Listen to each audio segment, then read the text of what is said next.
We are back on 40s and free agents. I'm Gregg Rosenthal alongside Daniel Jeremiah from his mansion in the San Diego area. But it's not public knowledge. We can't let anyone know where you live because, you rank these guys, people would get upset, they'd come after you.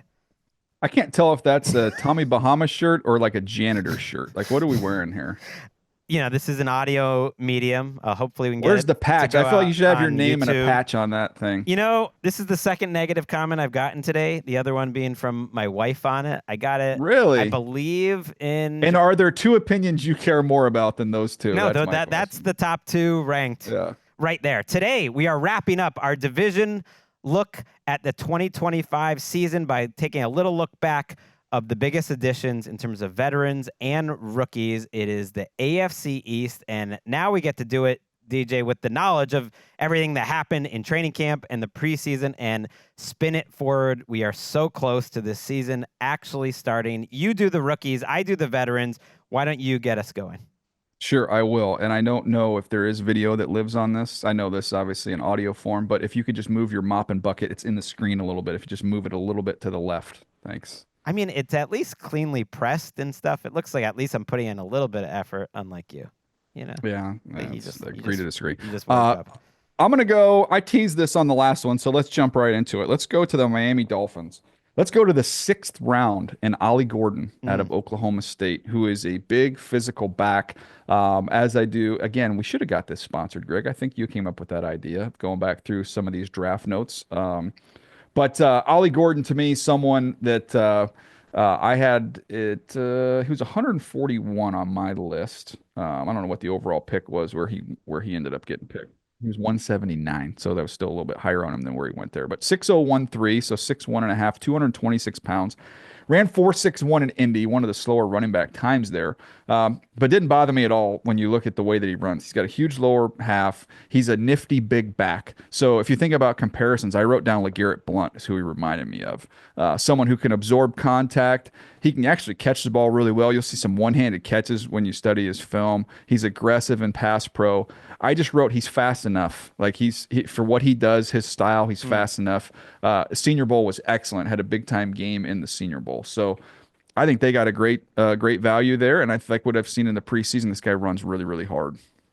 These backups that have been trying to tackle him can't bring him down. They just bounce off him. Now we'll see it against better competition in the regular season because I think he's going to have a chance. Jalen Wright was supposed to be the backup there. He's out right now with an injury. We'll see if he's back for week 1.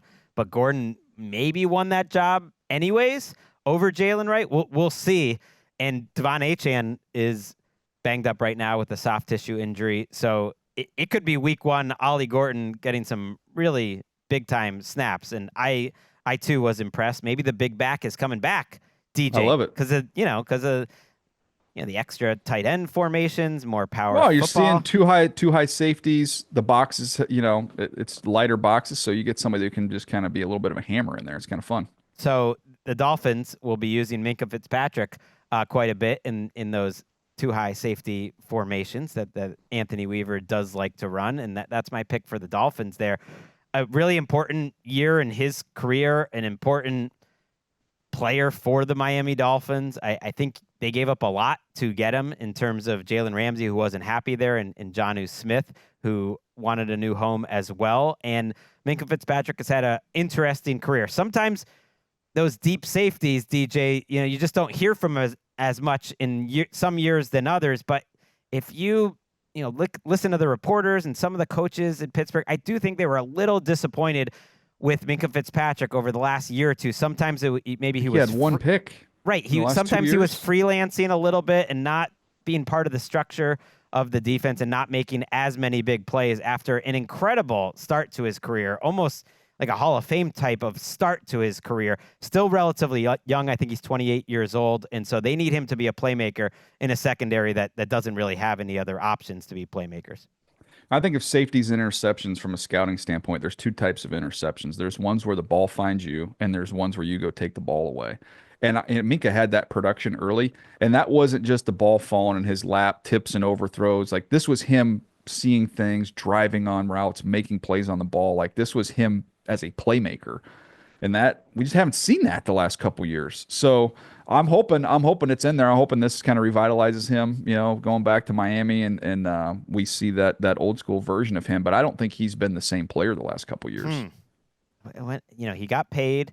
He wanted to get paid, by the way, by the Dolphins when he got there, and they essentially decided no, like you got to prove it this time. I think they gave him they moved his money around a little bit, but he's basically in a contract year. Can he get one more big contract? So he'll be motivated to get it done. And I think Anthony Weaver in that second year in Miami with that defensive front, one of the best defensive fronts if everything clicks in the entire league. Stay healthy. Maybe there'll be opportunities to make some plays because of that quick pass rush.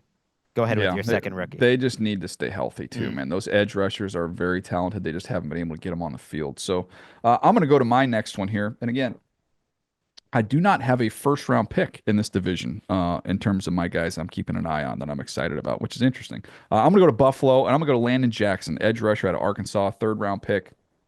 This was a transfer there at Arkansas who spent a lot of time in the SEC. He's played against great competition, and I loved the way that he played with the edge that he played with, the physicality that he played with. He's 6'6", 264 pounds. He ran 4.68. Excellent straight line speed. Had an awesome Senior Bowl game, so that's kind of a nice thing to see when you're going through the process. He wins with a long arm rush. He crushes tight ends. As an edge rusher, you cannot get blocked by tight ends. He dominated those matchups. Some angle blocks, some guys when they could, block down on him or crack on him, he needs to work on some of his awareness there. But thought there was a violence to the way that he played, and I thought he played with outstanding effort. And if you think about the Buffalo Bills and how they play, effort, physicality, it's a big part of it. This is a big guy who can run, who plays really, really hard. So I'm excited to see him in Sean McDermott's defense. Yeah, I think they could really use some core pieces that pop for them that are younger, and he has the opportunity to do so. Like my wild card, I'm just gonna throw him out, is Joey Bosa, because to me he's the ultimate wild card, and he's part of this conversation. I have been tracking. He had a healthy training camp, so that's a good sign. Healthy preseason. I don't know if the snaps are there for Landon Jackson right off the bat because they have Epinesa. They have Rousseau. They have Bosa. Do you think he's a guy that could play a little inside? And also among that trio, they've missed some time with injuries, and so that could open up an opportunity for Jackson. And to me, look, the Bosa, and I've been around, Joey for every game that he's played, going through his career here, or I think maybe not every, maybe missed his first year or so. But he to me, you sign Joey Bosa for the playoffs. You sign him to manage him through the season, you load management, whatever term you want to use, but you want him healthy and ready to rock when you get into those meaningful late season games and healthy into the postseason, the playoffs. So I would say it behooves them to roll guys through. And I think I really think he'll earn a role. He can rush inside if you want him to. I don't have the numbers in front of me, but I think he had 8 or 9 pressures in the preseason when I was going through some of the rookie numbers the other day. So he's shown some signs he's going to be able to get out there and help him.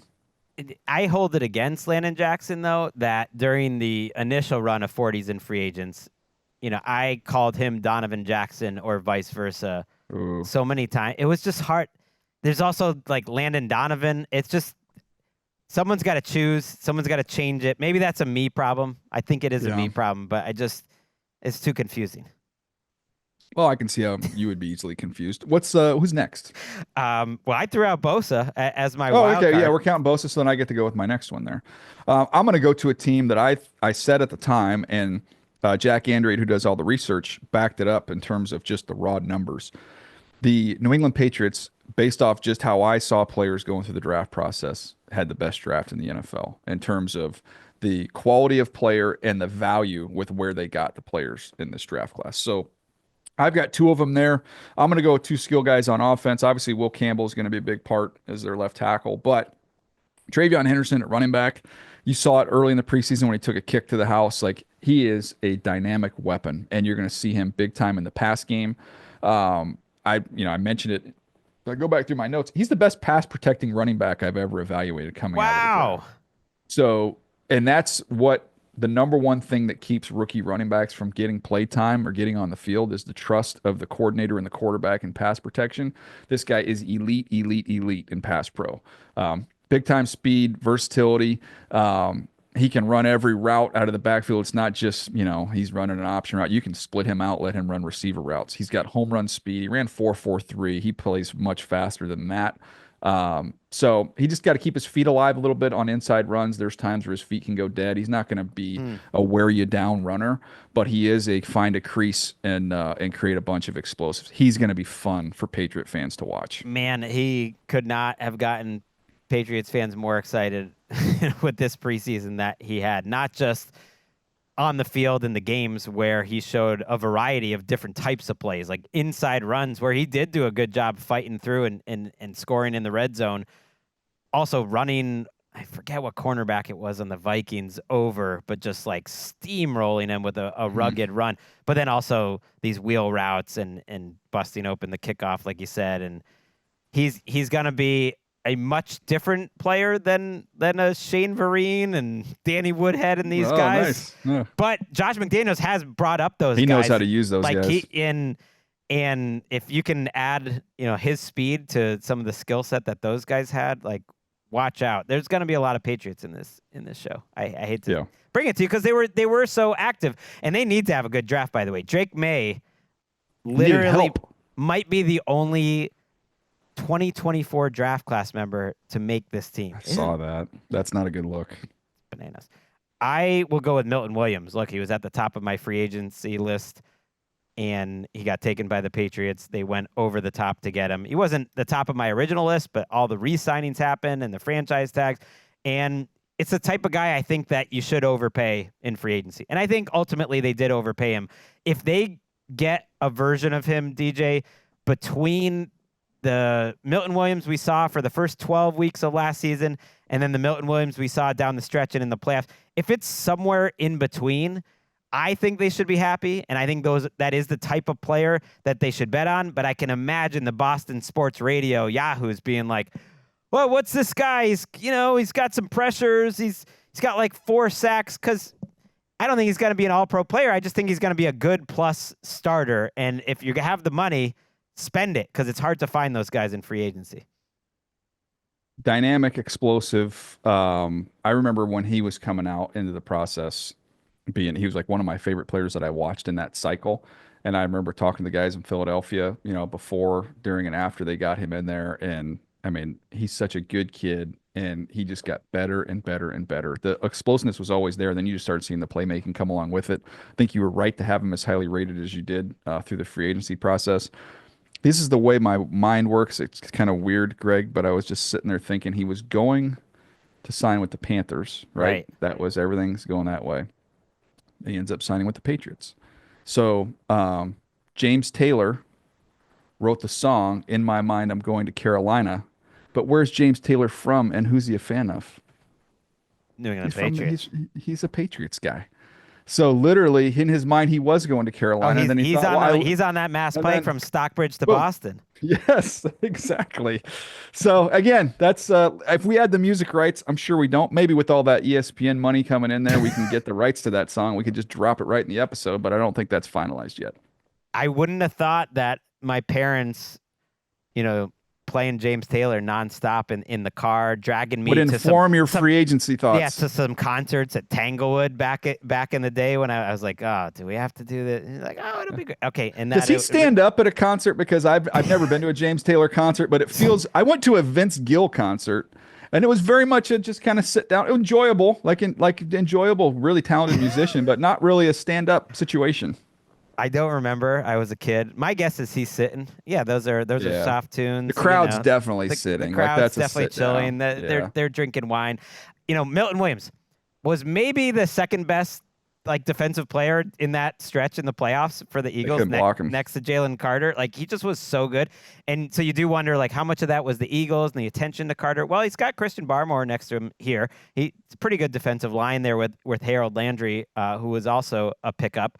And I just hope that the expectations aren't so high that people are disappointed, because I think if he's just a really good player, that's what they needed. They had more than enough cap space, and they spent so much money in free agency. I'll just throw out another one too, because to me it was all combined. Carlton Davis was another one on their defense, and so you spent it on Williams, Harold Landry, and Davis. Davis was the one I'm choosing as as one of my 5, kind of a boomer bust player that they're going to really need to stay healthy and hold up. Is good in man coverage, but how important is like man coverage in 2025 being that kind of cornerback, DJ? Well, it depends. There's very few teams that are just going to let you go nose to nose and play man coverage the whole time. So, they're not as useful for the majority of teams. It's nice. It's a great luxury. I think given their druthers, most teams would love to have corners where you can line up and do that, but not many teams have it. So, that's just kind of the way the game's played right now. I'm going to go Patriots last one here. Kyle Williams, who I know is a favorite of yours as well, receiver. He was my 57th overall player. He was the 69th pick. So again, just kind of another example of I thought they kind of knocked it out of the park in terms of the value where they found these guys. A little bit under 5'11", 190 pounds, ran 4.4 flat, played inside and outside. He was excellent in his releases, getting away from press. He's got vertical speed. He can separate. I love his ability to win early on routes. You want to run a slant, you want to get on top of guys, he can do it right away. He's got burst with the ball in his hands, for run after catch. He was excellent again at the Senior Bowl, which you kind of see a theme here. A lot of these guys that do really well in that setting, it does bode well for their future. And his ability, this is kind of a I try to think of the right ways to describe this, but you know it when you see it. So I like guys who can go from a static position to a burst. Like think about just if you're running a curl route, you face up, you catch the ball, you're static, your feet are in the ground. How quick can then you get out and go? And this guy has exceptional ability to do that. So I'm a big fan of his game. I'll be honest, I have not seen him in the preseason. I have not watched their stuff with him, so I don't know how he's done. I haven't seen the reports in camp. This is basically solely off my evaluation of him as a college player. Well, he had a concussion in practice after the Vikings game, which was the second week, but he is now back at practice. So that cost him a week. But I think it's been really positive. Actually, that preseason game against the Vikings was part of a trend that we've heard at camp where he is winning in terms of those releases. He is stacking the cornerbacks, and a couple times in that game, he was wide open going down the field, and Josh Dobbs couldn't hit him either time. One time, the cornerback had like the worst pass interference that you ever seen. They didn't call it, but I feel like in a big game, they would have called it. I guess it was a preseason. They should have called it. But either way, you saw what you wanted to see. I think they like what they've seen out of him so far. Him and Kayshon Boutte are both going to get reps on the outside. Mac Hollins is as well, but I think it's a matter of time before Williams gets more and more of those reps. So I think all systems are go in terms of Kyle Williams. And you're right. I planted my flag at him. We had a show. Yeah. I mentioned on our last show with Mina Kimes where we each picked our favorite player. Hers was Jahad Campbell. I went Kyle Williams. I don't even remember who your pick was. Do you? You did so many shows. It's kind of tough to. I don't remember a lot of those. But put you on the spot. I think it was Jahdae Barron. I do listen to you. Okay, I DJ. do like Jahdae Barron. It could have been this next guy who was who I'm gonna skip ahead to my wild card because I just felt weird having 3 Patriots in the 5, so I just have one as a wild card. Who was again one of my favorite players was Craig Woodson, the safety from Cal. So I'll let producer Drew pull up when he was picked, what number overall he was. I like giving Drew homework while we're live. Another segment that should be sponsored. Although like I could easily Google. I don't think you need to have a researching background to do this, but we'll let him do the work. He was 106 according to Drew. He was my 90th player. Again, kind of stay with that theme of I thought the Patriots, found value all throughout the draft. 6'0", 200. So 6 foot and 8, 200 pounds, ran 4.45 in Indianapolis. As a safety, let's start here. Leader, smart. The first 2 things, and that's from talking to everybody at Cal. He's a little bit older, so he's been, you see this a little bit with the last couple of years with COVID and all that. You get some guys who are a little bit older, a little more mature. I thought this guy could play in the deep half. He's open and smooth. He's got speed and physicality when he's working downhill into the alleys, takes great angles. He has a lot of underneath PBUs. He's a real firm tackler, and I thought the intelligence wasn't just, off the field stuff. This is someone who plays with excellent instincts on the field, which is huge for a safety. To me, I just looked at this. Cal sneakily had a lot of safeties that have ended up being starters in the last 5-6 years. It's been a nice little factory there. I thought this guy was ready-made, ready to go, step on the field and play. And it sounds like, from what I have heard on him, is that he's earning some time there. Oh, I think he's starting week 1.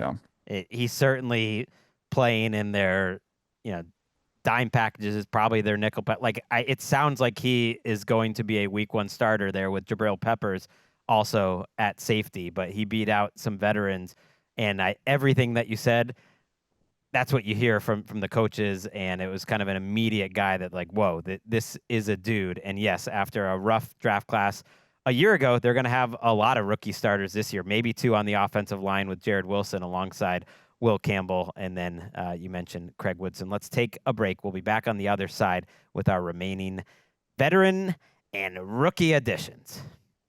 Back on 40s and free agents. DJ, you felt bad about doing a bunch of Patriots in a row. I don't feel bad. They're the team that made all the moves this offseason. Yeah. So I've got one more veteran addition to talk about here. It's Stefon Diggs.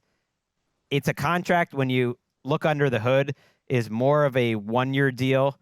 I think he was a very good third receiver type, really a slot receiver in Houston. So coming off a torn ACL, getting back on the field rather early in that recovery, earlier than people expected to start training camp. What you saw, I think, as camp went on was what you see a lot of times. You can get back on the field, but maybe the confidence wasn't there, the ability to play at game speed day after day after day. And so we'll see what he is going to give this team early in the season, how he fits in to their receiver rotation. He's not the high ceiling guy that he was early in his career, but they could really use a guy that Drake May trusts and knows where he's going to be on the field. And that's what they're counting on Stefon Diggs to do, because even if he's not a true wide receiver one, like, who's getting the most targets there? It's him.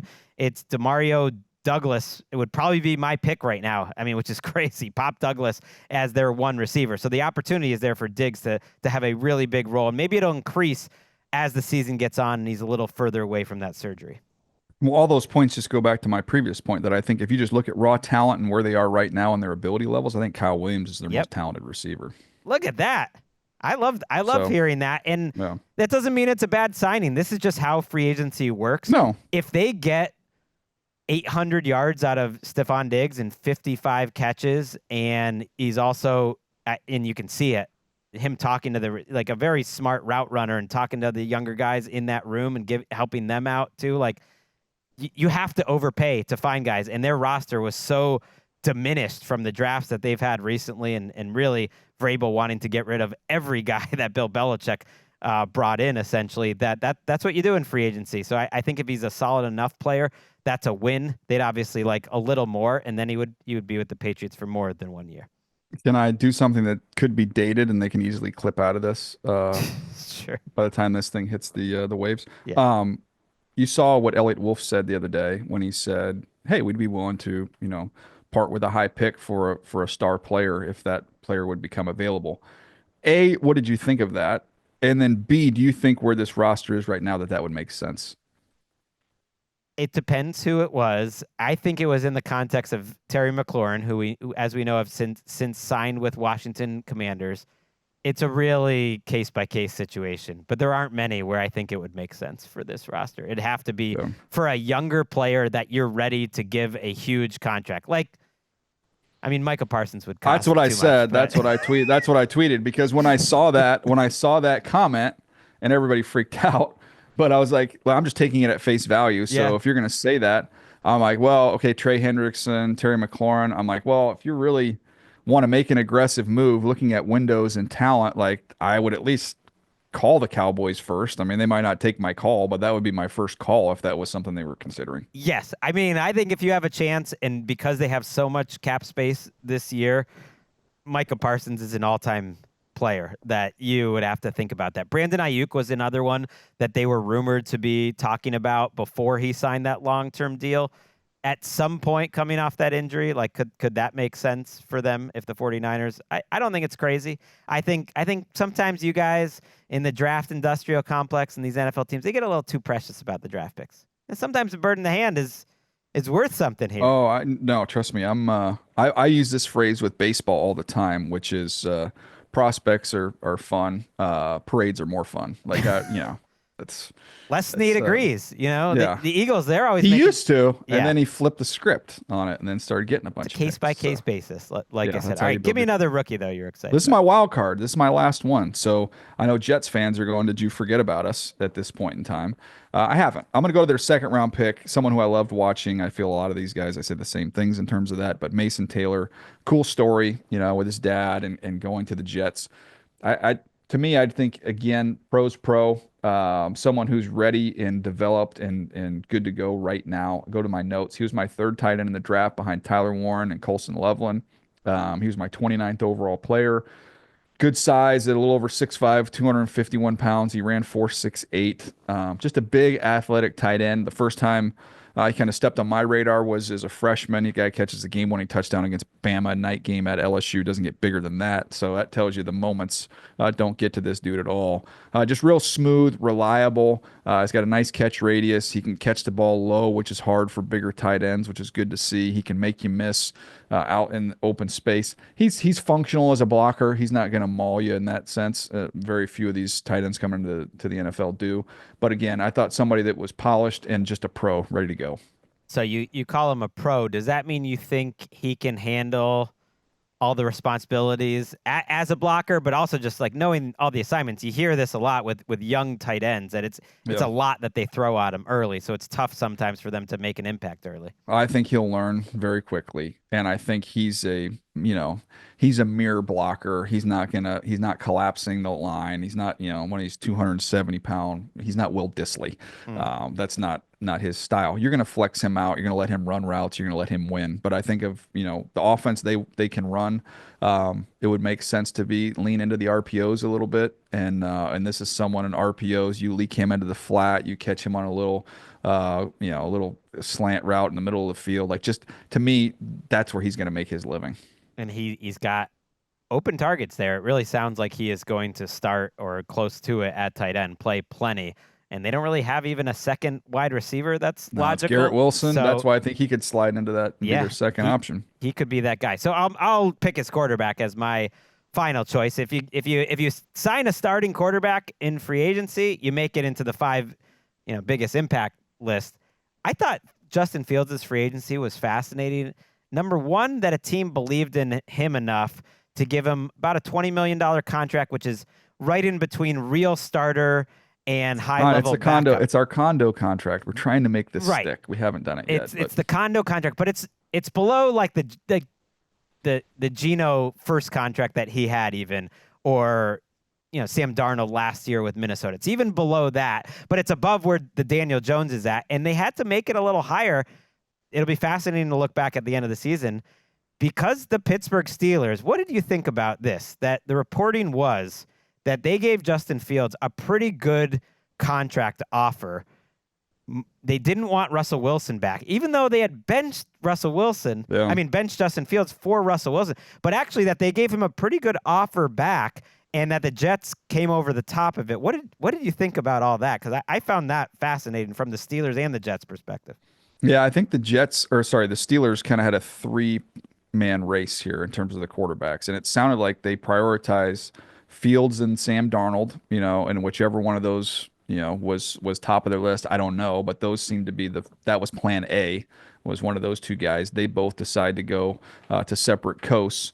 And then that's when they kind of pivoted to Aaron Rodgers at that point in time. But I think they took a look back at it, and they saw so much of Russell Wilson. They felt like that's who he is, and that's probably, if it's trending anywhere, it's going to trend south. Whereas with Justin, saw some good things. They probably in hindsight should have stuck with him, but I think they also saw, okay, there's still more growth here. Like, there's a chance there's more in the tank, and we can put better pieces around him. The thing I like about the Jets going over the top, giving him a real contract, is, at least for this year, they're building the offense in part around his strengths. Look, they want to be a running team. It matches up with what I think is a really good offensive line and a really good backfield with Breece Hall and Braylon Allen, and that might be 1A, 1B with Allen in the 1A spot. And that's a fun group. And Aaron Glenn wants to run the ball and defense, and Justin Fields, one of the most dynamic running quarterbacks ever. And I think they're really going to give him a chance to make this year work. Now, if it doesn't work, then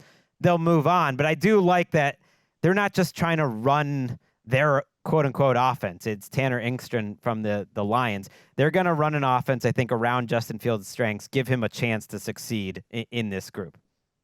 Yeah, I'm excited to see how it all comes together and see what it looks like. Justin Fields, I feel like there's still a large fan club out there that feels like just hasn't been the right fit, hasn't been the right offense, hasn't been the right players around him or the offensive line, or just letting him play. He was one of those guys, kind of like Darnold. He is. There is a very good comparison. And Darnold, and I included you in the Darnold hive. I don't know if you're in the Fields hive. I feel like you had him pretty highly rated though when he was coming out. Liked Fields. He was my eighth overall player. It's pretty good. The 5-star kid, explosive arm and legs, excellent on the move. He can drive the ball, holds the ball a little bit too long. He's late movement issues defensively, changing the scene, gave him some trouble. Played a little bit of hero ball, but he was extremely tough. So it's interesting looking back on that one, man. I had Trevor Lawrence, Zach Wilson, Trey Lance, Justin Fields, and Trevor's the only one still on his existing team. Obviously, the only one who got paid big, and then there's questions about him that are still out there. Sometimes it's just a bad year for you to draft a quarterback because everyone thought that class was amazing, and the entire NFL agreed with you. And if you were looking for a quarterback and you had an NFL team, they would have taken Zach Wilson. They would have taken Trey Lance. They would have taken Mac Jones. Some of these guys are on their third teams, right? That's absolutely true. Hold on. Justin Fields is on his third team. Zach Wilson is Jets, Broncos, Dolphins. He's on his third team. Trey Lance is Niners, Cowboys, Chargers. He's on his third team. That's crazy. Well, don't forget the guy who came in second place for Offensive Rookie of the Year that year, Mac Jones. Yeah. Is he on his third? I'll never forget the article I forget where it was in Boston, where it was like, Mac Jones deserves the Rookie of the Year over Jamar Chase. It was like week 15. It kind of fell apart after that, but that didn't age well. So 4 of the top 5 quarterbacks are all on their third team. And the guy who's stuck is probably one of the more criticized, scrutinized quarterbacks in the NFL right now. It was the wrong year to need a quarterback. It is never the wrong year to listen to Daniel Jeremiah's draft takes. He nailed them all this year. They're all going to be correct on both 40s and free agents and move the sticks. Check out, of course, DJ, as the season builds up. He's going to be with Bucky there. I'm going to be on NFL Daily, but we're not done here. 40s and free agents, 2 more episodes before the season in your feed on Monday and Tuesday. We are going to be doing a draft of the teams that we think are most likely to win the Super Bowl in the AFC and the NFC. Should be a lot of fun. We will see you then. Well, hold on. Before we go. Okay. I thought that was a good ending. I thought that was good ending. It was a good ending. They were playing the music. I want people to know this is the only podcast that you can come to that is led and run by a man with the watch of a CEO and the shirt of a custodian. There's no one else that can offer that. We offer it right here on 40s and Free Agents, and we'll see you next time.